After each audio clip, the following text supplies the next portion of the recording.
오늘도 하나님의 말씀으로 하루를 시작하는 모든 분들께 우리 주님의 은혜와 평강이 함께 하시기를 소망합니다. 이제 성령님의 임재와 도우심을 구하는 기도를 드리겠습니다. 성령님, 오늘 이 시간 우리와 함께 하시어 주님의 마음을 헤아리는 식견을 가지게 하시고 주님의 뜻을 깨닫는 지혜를 허락하여 주옵소서. 그리하여 당신의 말씀에 민감하게 반응하는 신실함과 성실함이 우리 가운데 있게 하옵소서. 예수님의 이름으로 기도드립니다. 아멘. 이제 하나님께서 오늘 우리에게 주신 말씀을 읽겠습니다. 먼저 구약성경 시편 146편 3절의 말씀입니다. 고관에게 의지하지 마라. 그들은 구원해 줄 수 없는 사람일 뿐이다. 신약성경 요한계시록 1장 5절의 말씀입니다. 예수 그리스도는 신실한 증인이십니다. 그분은 죽은 사람들의 첫 열매이시오 땅 위의 왕들의 군주이십니다. 이번에는 순서를 바꾸어서 다시 한번 읽겠습니다. 예수 그리스도는 신실한 증인이십니다. 그분은 죽은 사람들의 첫 열매이시오 땅 위의 왕들의 군주이십니다. 고관에게 의지하지 마라. 그들은 구원해 줄 수 없는 사람일 뿐이다.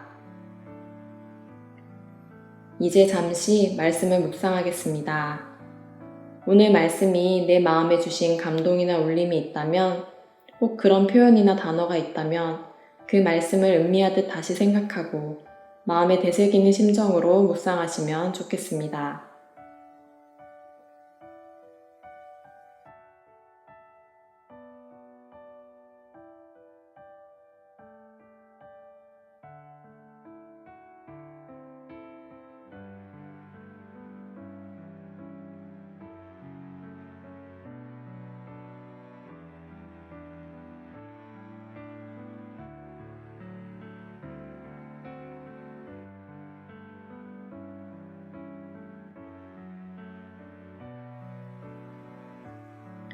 예수께서 부활하셨습니다. 진실로 부활하셨습니다. 초대교회 교인들은 그들이 예배드리러 모일 때마다 이렇게 서로를 격려하곤 하였습니다. 박해를 받던 시절 카타굼의 지하 공동묘지에서 예배를 드릴 때에도 이들은 이 인사를 제일 먼저 나누었습니다. 주검들이 널려있는 묘지 안에서 그들이 자랑스럽게 그리고 힘차게 외쳤던 말이 바로 예수께서 부활하셨습니다. 진실로 부활하셨습니다. 라는 인사였습니다. 부활의 신앙이 있었기에 그들은 당당히 박해에 맞설 수 있었고 환난과 핍박을 견딜 수 있었습니다. 사도 바울은 이 부활에 대해 이렇게 설명합니다. 그리스도께서 살아나지 않으셨다면 여러분의 믿음은 헛된 것이 되고 여러분은 아직도 제 가운데 있을 것입니다. 그리고 그리스도 안에서 잠든 사람들도 멸망했을 것입니다. 그러나 이제 그리스도께서는 죽은 사람들 가운데서 살아나셔서 잠든 사람들의 첫 열매가 되셨습니다. 아담 안에서 모든 사람이 죽는 것과 같이 그리스도 안에서 모든 사람이 살아나게 될 것입니다. 오늘 말씀인 요한계시록 1장 5절도 그리고 방금 읽은 고린도전서 15장 20절에서도 예수님의 부활을 첫 열매라는 독특한 표현으로 묘사하는 것을 알 수 있습니다. 이것은 첫사랑, 첫날밤과 같은 단어가 한국 사람들에게 주는 특별한 이미지와 의미들이 있듯이 첫 열매라는 단어가 유대인들에게 주는 특별한 의미가 있기 때문입니다. 유대인들은 첫 열매를 말할 때 애굽에서 나오기 직전 애굽의 바로에게 결정타를 가했던 장자 재앙을 떠올립니다. 첫 아들과 첫 열매는 모두 처음 것을 의미하기 때문입니다. 그러니 첫 열매라는 단어는 장자 재앙을 통해 애굽의 노예 상태에서 벗어난 이스라엘 백성들에게 자유와 해방을 떠올리게 하는 아주 가슴 벅찬 단어인 것입니다. 또한 예수님이 부활하신 날은 바로 초실절이었습니다. 유대인들은 초실절이 되면 게네사렛 평야에 처음 익은 보리단의 첫 열매를 성전에 바치는데, 이것은 이후에 전 이스라엘 지역에서 거두어 들이게 될 모든 열매를 미리 바친다는 상징적인 표현이기도 합니다. 다시 말하면 앞으로 큰 추수가 있을 것에 대한 기대와 소망이 담긴 믿음의 표현인 것입니다.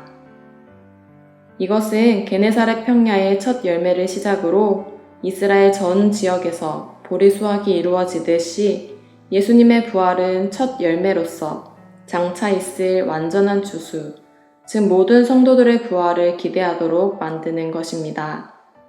그런 점에서 첫 열매로 부활하신 예수님은 부활에 대한 신실한 증인이시자 우리도 부활에 참여하게 될 것이라는 강력한 보증이요, 예표가 되는 것입니다. 그렇기에 예수님의 부활은 우리에게 소망이 됩니다. 이런 소망을 붙들고 사는 사람은 초대교회 그 교인들이 그러했듯 지금 세상에서 어떤 고난을 당한다 할지라도 결코 흔들리거나 낙심하거나 절망하지 않습니다. 조니 에릭슨이란 여성이 있습니다. 본래 다이빙 선수였습니다. 지금은 나이가 지긋하지만 17세에 다이빙을 하다 큰 부상을 입게 되었습니다. 목 아래부터 거의 전신이 마비되었습니다. 생각해 보십시오. 얼마나 기가 막혔을지. 앞길이 창창하던 젊은이가 갑자기 그렇게 되었으니 말입니다. 좌절, 분노, 자살 충동, 우울증 등에 시달리며 기나긴 세월을 보낼 수밖에 없었습니다. 그러던 그녀가 어느 날 밝은 모습으로 사람들 앞에 나타났습니다. 입에 붓을 물고 그림을 그립니다. 이런 사람을 구족화가라고 하죠. 또 장애인 후원단체를 만들어 자선사업을 펼칩니다. 사람들은 몹시 궁금했습니다. 어떻게 이런 놀라운 변화가 생겼을까? 그녀는 이렇게 간증했습니다. 십자가와 부활을 묵상하다가 변화받았다고. 예수님이 자기처럼 꼼짝도 못한 채 십자가에 달려 비틀리고 마비되고 고통당하시다가 부활하셨다면 자기도 소망이 있지 않겠냐고 그렇게 생각했다는 겁니다. 자신도 장차 온전한 몸으로, 영화로운 몸으로 변화될 수 있다는 사실을 확신하게 되자 모든 근심과 걱정, 우울증이 사라졌다는 겁니다.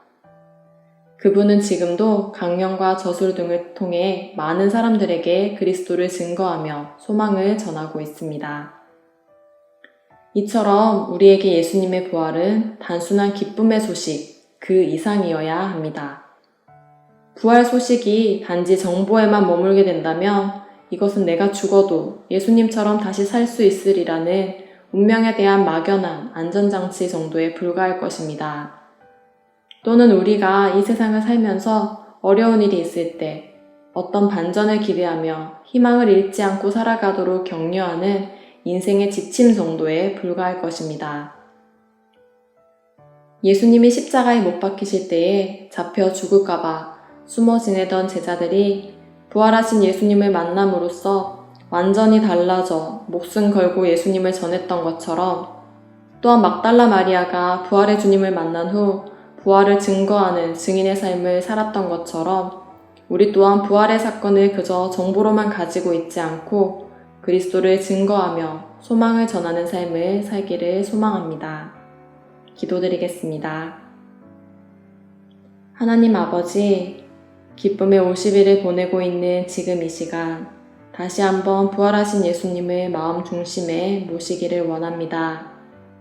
예수님이 부활의 첫 열매이시기에 우리 또한 소망을 가질 수 있었습니다. 그 소망을 우리만 가지고 있지 않고 부활하신 그리스도를 증거하며 소망을 전하는 삶을 살게 하소서. 예수 그리스도의 이름으로 기도드립니다. 아멘. 혹시 기도와 묵상 가운데 더 머물러 있기를 원하는 성도분들이 계시면 기도와 묵상을 계속 이어가셔도 좋습니다. 그리고 교회의 공동 기도 제목으로 기도해 주셔도 좋겠습니다. 다시 한번 여러분의 평화를 기원합니다.